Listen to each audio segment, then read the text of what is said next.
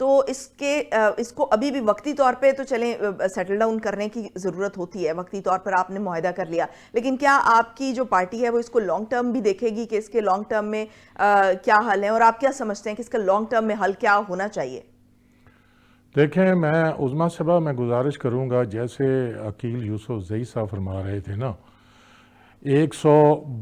تقریباً 62 کے قریب لوگ جو ہے نا ایکسپائر ہوئے ہیں، شہید ہوئے ہیں دونوں سائڈ سے، بہت دا سائڈ، اور بہت سارے انجرڈ بھی ہوئے ہیں۔ پہلی تو بات یہ تھی کہ ان کے جو ورثات تھے نا، ان کو اعتماد میں لینا چاہیے تھا، ان سے پوچھ کر یہ جو امن معاہدہ انہوں نے یہ کیا ہے، میرا خیال ہے ان کی کانسنٹ ہونا بہت ضروری سی، نمبر 1۔ اب اس کا جو نا یہ ایک ریاستی ایشو ہے، ایک صوبائی حکومت کا نہیں ہے، جیسے بریگیڈیئر صاحب فرما رہے تھے نا کے پی کے والے جو ہیں وہ بھی کریں، وہ بہت ساری معدنیات ہیں۔ پہلی تو بات ہے کہ یہ نیشنل ایشو ہے، یہ صوبائی حکومت جو ہے نا اس کے ڈومین میں نہیں آتا کہ وہ یہ جو معدنیات اس کو نکال، جیسے لیتھیم فرما رہے تھے، لیتھیم میں آپ کو بتاتا چلوں 87% لیتھیم جو ہے، لیتھیم کی طرف، میٹلز کی طرف بعد میں آتے ہیں، میں اس طرف یہ جو ایشو ہے اس کو ریزالو کیوں نہیں کیا جاتا؟ کیونکہ بہرحال جو لا اینڈ آرڈر کی سچویشن ہے، میں نے یہ کہا کہ دہشت گردی والا معاملہ وہاں پر درپیش ہے، تو یہ ریاست کی ذمہ داری بن جاتی ہے۔ میں آپ کو اس کے تین جو ہے نا اس کے جو ریزنز ہیں یا 3 اس کے میں سلوشن بتاتا ہوں۔ پہلی تو بات یہ ہے کہ ڈی ویپنائزیشن ہونی چاہیے کرم کے اندر۔ سب سے پہلے جو بارڈر ہے نا 3 جو ہے نا وہ ڈائریکشن سے بارڈر جو ہے وہ کرم کو لگتا ہے، وہاں پہ فینس بنا دیں، افغانستان ہے، سن لیں نا، وہاں پہ فینس بنا لیں، یہاں وہاں پہ جو بارڈر فورس ہے جس کو FCC کہتے ہیں، جو بھی اس کو نام دیتے ہیں، اس کو زیادہ زیادہ ڈپلائی کیا جائے، وہاں پہ فینس بن جائے۔ چونکہ باجوہ کے دور میں جو عمران خان صاحب تھے انہوں نے 5 کھرب روپیہ یہ باجوہ صاحب کو دیا، انہوں نے کہا کہ چونکہ دہشت گردی ہوتی ہے، لوگ آ جاتے ہیں، ہم فینس لگانا چاہتے ہیں۔ اب مجھے نہیں معلوم کہ وہ فینس لگائی گئی ہے، اگر لگائی گئی ہے تو وہ کتنی پائیدار تھی، ٹوٹ گئی ہے یا نہیں ٹوٹی، وہ وہی بتا سکتے ہیں۔ سب سے پہلے ہم اپنا بارڈر سیکیور کریں۔ دوسرا کام ایک یہ ہے کہ آپ ڈی ویپنائز کریں، فوج اور جو لوکل ایڈمنسٹریشن ہے، جیسے یہ امن فورس ہے یا پولیس ہے، چونکہ اب وہ ڈسٹرکٹ ایڈمنسٹریشن میں آ گیا، پروونشل میں آ گیا، تو وہ سارے مل کر پہلے تو اس کو ڈی ویپنائزیشن کا عمل شروع کریں، پہلے بارڈر سیکیور کریں، پھر اس کے بعد ڈی ویپنائزیشن کا عمل جو ہے نا وہ اس کو کریں۔ تیسرا اگر پولیٹیکل کوئی ایشو ہے، میرا خیال ہے کہ وہاں پہ پولیٹیکل ایشو نہیں ہے، سیکٹیرین ایشو ہے، اس کا یہی حل ہے کہ نیشنل لیول پہ جو ان کے لیڈران ہیں ان کو بھی آن بورڈ لیا جائے، اور یہ لانگ ٹرم، یہ تو پہلے آج سے 20 سال پہلے یہ کرنا چاہیے تھا۔ اب کے پی کی حکومت تو 10 سال ہوئے آئے، ابھی اس میں شدت آئی، وائلنس آئی ہے، یہ جو رائٹس میں یہ کہہ رہی ہوں نا کہ 10 سال سے زائد ہو گیا، لیکن ابھی اس کے لیے کے پی کے پتا تو ہے کہ یہ معاملہ دیرینہ ہے، پرانا ہے معاملہ۔ کے پی کے کی رائلٹی، کے پی کے NFC ایوارڈ کی جو پیسہ وہ 100 سے زیادہ ارب وہ ہمیں نہیں مل رہے، وہ کے پی کے نہیں مل رہے۔ ابھی تو گنڈا پور کی پھر میں طرف سے یہ کہتا کہا ہوں جا رہا سب کو تھا، آن بورڈ ہونا پڑے گا، ابھی تو گنڈا پور صاحب کی طرف سے کہا جا رہا تھا کہ ہمارے پاس سرپلس موجود ہے۔ وہ تو ہم نے بچایا ہے نا جی، چلیں بچایا تو لگائیں بھی تو صحیح نا، بچا کے IMF نے جو کنڈیشن رکھی تھی اس کو ہم نے میٹ کیا، اس کو کوالیفائی کر کے ہم نے اتنے بچائے۔ میں یہ سمجھتا ہوں کہ جب تک فیڈرل حکومت، پروونشل حکومت، armed forces, paramilitary forces, police, یہ سارے جب ایک پیج پہ نہیں آئیں گے، ایک نیشنل لیول پہ ایک ایسا یہ اس کو ایک منصوبہ بنائیں گے، تو یہ جو میں پہلے گزارش کر چکا ہوں۔ اور دوسرا یہ جو جس طرح عقیل یوسف زئی صاحب فرما رہے تھے، جو لوگوں کا نقصان ہوا، جن کے گھر جلے ہیں، جن سے زمینیں ہتھائی گئی ہیں، قبضہ کیا گیا ہے، جو زخمی ہیں، ان سب کے کمپنسیشن ہونا جو ہے یہ بھی ضروری ہے۔ ٹھیک، عقیل صاحب اب تو چونکہ یہ کے پی کی جورسڈکشن میں آتا ہے، کے پی کے انڈر آتا ہے، تو کیا کے پی میں ضم ہونے کے بعد آپ کیا دیکھتے ہیں کہ وہاں پر کیا پولیس کا نظام یا کوئی اس طرح کا نظام جو فورسز کا نظام ہوتا ہے وہ وہاں پر موجود نہیں ہے کہ جو یہ معاملات جو ہیں وہ اس طرف جا رہے ہیں؟ دیکھیں، بریگیڈیئر صاحب نے بھی اشارہ کیا اور نیازی صاحب نے بھی اشارہ کیا کہ ہم ایک شارٹ ٹرم میں ان معاملات کو حل نہیں کر سکتے ہیں۔ دیکھیں، ایک جانب تو وہاں پر اتنی زیادہ لوگوں کی شہادتیں ہوئی کہ ہم غزہ کو بھول گئے۔ ہماری فیڈرل گورنمنٹ کو یہ بات ماننی پڑے گی کہ اس نے اس طریقے سے کردار ادا نہیں کیا جو کہ کرنا چاہیے تھا۔ Provincial government